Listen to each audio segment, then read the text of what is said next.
गुलूब की एक कड़वी तरीन मिसाल, और इसमें सहाबा का एटीट्यूड भी आपको पता चल जाएगा। और वो है सुनन दारमी में इंटरनेशनल नंबरिंग के मुताबिक 210 नंबर हदीस सुनन दारमी के मुकदमे में।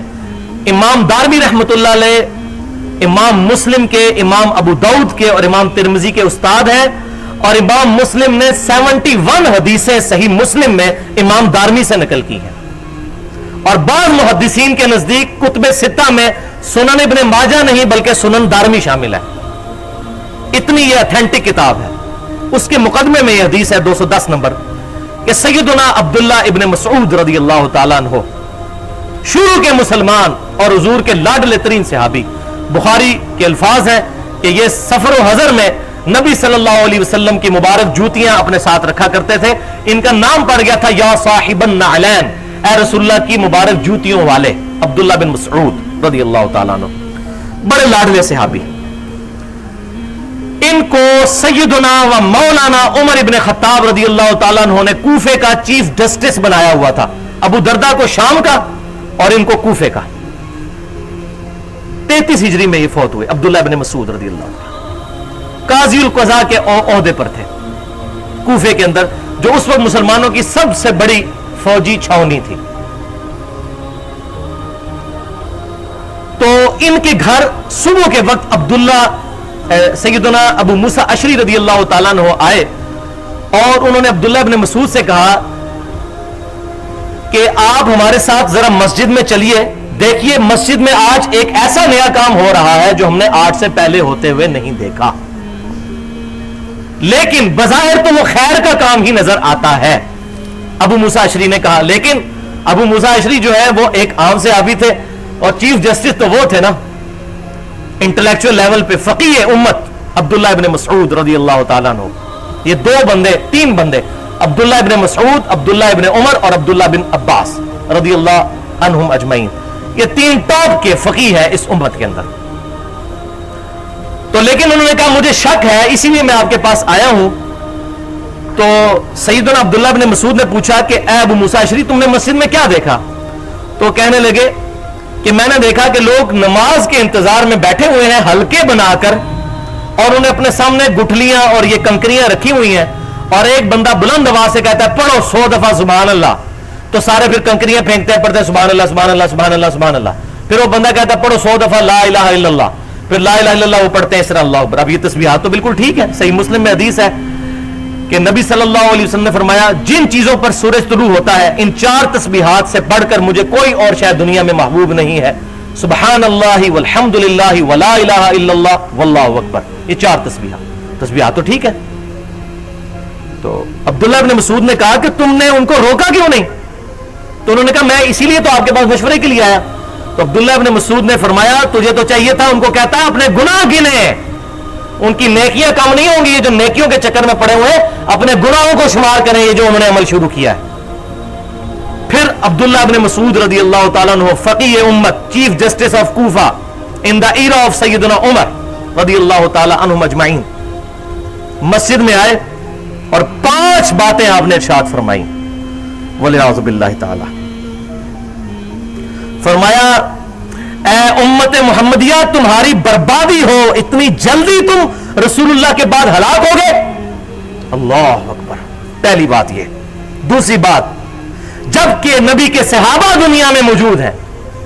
तीसरी बात, जबकि रसूलुल्लाह के कपड़े भी अभी पुराने नहीं हुए, ज्यादा देर नहीं गुजरी, सैयदना उमर का ही दौर था, 3-4 साल ही हुए होंगे नबी सल्लल्लाहु अलैहि वसल्लम को दुनिया से तशरीफ लिए गए। चौथी बात, ना रसूलुल्लाह के बर्तन टूट गए हैं, अभी तक तो बर्तन भी हुजूर के सलामत है, और तुमने उम्मत के अंदर यह हलाकत शुरू कर दी।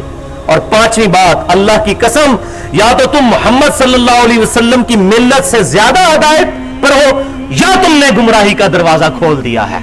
यानी या तो तुम नबी सल्लल्लाहु अलैहि वसल्लम की जो तालीमात है उससे ज्यादा कोई हिदायत का रास्ता तुम्हें मिल गया हुआ है। ये तो उन्होंने टांट की ना, ताने के तौर पर बात, लेकिन असल बात साथ की कि या फिर तुमने गुमराही का दरवाजा खोल दिया है। उन्होंने अर्ज की कि इब्ने मसूद हमारा इरादा तो खैर का ही है, ये जो कहते हैं कलमा ही पढ़ा नहीं तो वहां से गुनाह कीता है, ये उसका जवाब आ रहा है। तो अब्दुल्ला इब्ने मसूद ने फरमाया कितने ही ऐसे हैं जो खैर के तलबगार होते हैं لیکن خیر سے محروم لوگ ہوتے ہیں کیونکہ سنت سے ہٹ کے عمل کرتے ہیں. ہم نے رسول اللہ سے یہ بات سنی تھی صلی اللہ علیہ وسلم کہ میرے بعد ایسے لوگ بھی ہوں گے جو قرآن بھی کثرت سے پڑھیں گے لیکن قرآن ان کے حلق سے نیچے بھی نہیں اترے گا. اور یہ جو اس حصہ ہے حدیث کا یہ بخاری اور مسلم میں بھی موجود ہے یہ خوارج کے بارے میں. اور میرا گمان ہے شاید تم انہی لوگوں میں شامل ہو. اللہ اکبر. اور یہ اللہ تعالیٰ نے ابن مسعود کی کرامت ظاہر کر دی. ان کو یقین نہیں تھا لیکن ان کا میرا گمان ہے. اور عمر بن مسلمہ رضی اللہ تعالیٰ عنہ صحابی کہتے ہیں کہ اللہ کی قسم عبداللہ ابن مسعود کی بات بالکل صحیح ثابت ہوئی. جب ہم مولا علی رضی اللہ تعالیٰ عنہ کے ساتھ مل کر خوارج کو قتل کر رہے تھے تو یہ لوگ نہروان کے مقام پر خوارج کی طرف سے ہم پر تیر برسا رہے تھے. یہ تسبیحاں سٹنے والے تے کنکریاں تے گٹھلیاں اجتماعی بولے اعوذ باللہ تعالی. اب خود ہی فیصلہ کر لیجئے بھائیوں کہ یہ ختم خواجگان جو تصوف کے اندر ہوتے ہیں پھر تیجا اور 40واں کے اندر یہ آیت کریمہ اور کہتے ہیں جی بڑا نیکی کا کام. بالکل نیکی کا کام ہے. کون کہتا ہے یہ گناہ کا کام ہے؟ کوئی اس کو گناہ نہیں کہتا. لیکن اس طریقے سے اجتماعی عبادت کو ارینج کرنا یہ پروفٹ کی تعلیمات کے بغیر کیا ہی نہیں جا سکتا. انڈیویجولی کوئی عمل کرے وہ کوئی بدعت نہیں ہے لیکن اجتماعی انڈیویجول آپ صلاۃ و تسبیح جتنی بار مرضی پڑھیں. صحیح حدیث ہے ابو داؤد اور ترمذی میں کہ اللہ تعالیٰ اس کو اس طرح کر دے گا جس طرح آج ہی ماں کے پیٹ سے پیدا ہوا. لیکن اس کی اگر آپ جماعت کی طرف بلائیں گے اجتماعی دعا اجتماعی اگر اس کی کریں گے فرض نماز کے مقابلے پر تو یہ بدعت ہو جائے گی. یہ آپ نے خود طریقہ جاری کر لیا. تو یہ تمام چیزیں اصالہ ثواب کے نام پر کی جاتی ہیں اور دراصل بیسیکلی سوگ منایا جاتا ہے. اسی لیے تو 40ویں والے دن بھی پھر ایک دوسرے سے گلے لگ کر جو ہزاروں کے تار وہ پھر بین بھی کر رہے ہوتے ہیں اونچی اونچی آواز کے ساتھ رو رہے ہوتے ہیں. آنسو آنا رحمت ہے رونا رحمت ہے لیکن اونچی آواز کے ساتھ نو اور بین کرنا اور کلمات منہ سے نکالنا یہ حرام ہے بخاری اور مسلم کی احادیث کی روشنی پہ.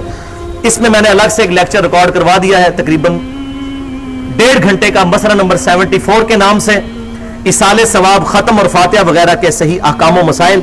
اب یہاں پر میں آخر میں 2 چھوٹی چھوٹی حدیثیں بتا کے آپ کو صحابہ کا ویژن کلیئر کر دوں اس حوالے سے جو اصالہ ثواب کے نام پر سوگ منایا جاتا ہے. بخاری اور مسلم کی متفق علیہ حدیث ہے. ام المؤمنین سیدہ زینب رضی اللہ تعالیٰ عنہ کا بھائی فوت ہو گیا. 3 دن گزرنے کے بعد سیدہ زینب نے خوشبو لائی اور اپنے جسم پر ملی اور فرمایا میرا خوشبو ملنے کا کوئی ارادہ نہیں تھا لیکن میں تمہیں بتانا چاہتی ہوں کہ رسول اللہ صلی اللہ علیہ وسلم نے یہ بات ارشاد فرمائی تھی کہ جو کوئی اللہ پر اور یوم آخرت پر ایمان لاتا ہے اس کے لیے حلال نہیں ہے کہ 3 دن سے زیادہ کسی کے مرنے پر سوگ کرے سوائے بیوی کے کہ وہ اپنے خامند پر 4 مہینے 10 دن تک سوگ کرے گی. وہ بھی اگر وضع حمل ہو جائے تو اس سے پہلے سوگ ختم ہو جائے گا. وہ ایکسیپشنل کیس ہے.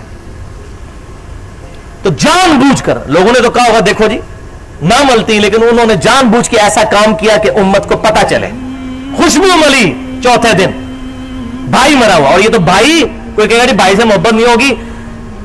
بیٹا جوان بیٹا فوت ہوا. صحیح بخاری کی حدیث ہے ام عطیہ رضی اللہ تعالیٰ عنہ کا جوان بیٹا فوت ہوا. 3رے دن انہوں نے زرد رنگ لا کے اپنے جسم پر خوشبودار ملا اور فرمایا یہ میں نے عمل اس لیے کیا ہے تاکہ تمہیں بتاؤں کہ نبی صلی اللہ علیہ وسلم نے سوائے بیوی کے کہ وہ اپنے خاوند کے لیے 4 مہینہ 10 دن کا سوگ کرے گی کوئی اور سوگ 3 دن سے زیادہ کرنے سے منع فرمایا ہے. میرا خیال ہے یہ حدیثیں اگر بیان کی جائے تو آج صحابہ کو لوگ کہیں گے فنیٹک جس طرح ہم کہتے ہیں بدعت کوئی جگہ جگہ بدعت کا فتویٰ لگاتے ہیں. تو یہ دیکھو ام المومنین کو اور صحابہ کو کس طریقے سے وہ جان بوجھ کے ایسے کام کرتے تھے. جان بوجھ کے وہ جی فلاں کی ہم میت پہ گئے تو اس نے ہاتھ ہی نہیں اٹھائے اس کا پیو مر گیا سی وہ پائی وہ پیو نو زیادہ انہوں محبت اس شخصیت نال ہے. بخاری اور مسلم کی متفق علیہ حدیث ہے تم میں سے کوئی شخص اس وقت تک مؤمن ہی نہیں ہو سکتا جب تک کہ میں اسے اس کے ماں باپ اولاد سب لوگوں سے بڑھ کر عزیز نہ ہو جاؤں. تو اس کو تو اپنے نبی کی شرم مارے ہوئے ہیں آپ اس کا مذاق اڑا رہے ہیں کہ یہ بدعت کی رٹ لگائے ہوئے ہیں.